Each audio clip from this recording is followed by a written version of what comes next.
Oui, cette politique est bonne. Deschamps peut le dire. Deschamps peut. Ils veulent un responsable, il est devant vous, qu'ils viennent le chercher. Nicolas Framont, quelle est votre réaction ce soir? La dernière fois, il y avait une attente en fait très forte sur la décision du Conseil constitutionnel. Là, beaucoup moins. Et comment l'expliquez-vous? Alors qu'il y a des enjeux qui sont très importants.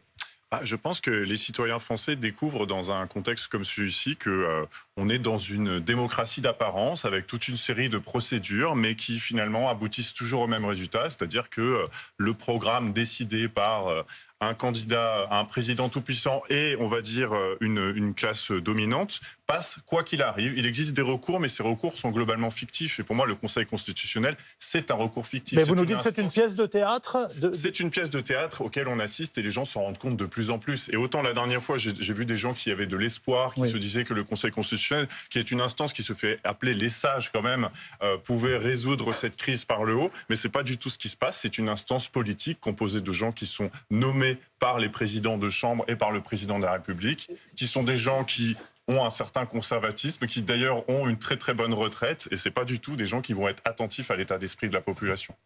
Vous nous dites que ce sont des nantis, et de toute façon, ils ne sont jamais du côté du prolétariat. Je ne sais pas.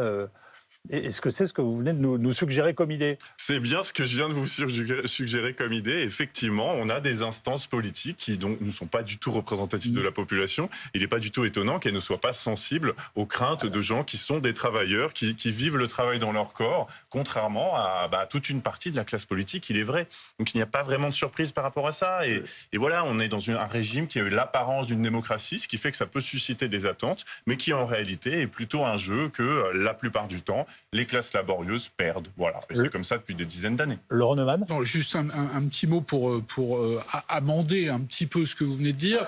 Oui, les membres... La parole est libre ici, donc vous pouvez amender. Et bien entendu, et Nicolas Framont est libre, bien entendu, d'exprimer sa perception du fonctionnement démocratique en France. Nicolas Framont met le doigt sur quelque chose qui est juste. Depuis la création du Conseil constitutionnel dans la Constitution de 58, il y a débat sur la nomination de ses membres, puisque les membres sont nommés effectivement pour un tiers chacun par le président de la République, le président de l'Assemblée et le président du Sénat tous les 3 ans pour 9 ans.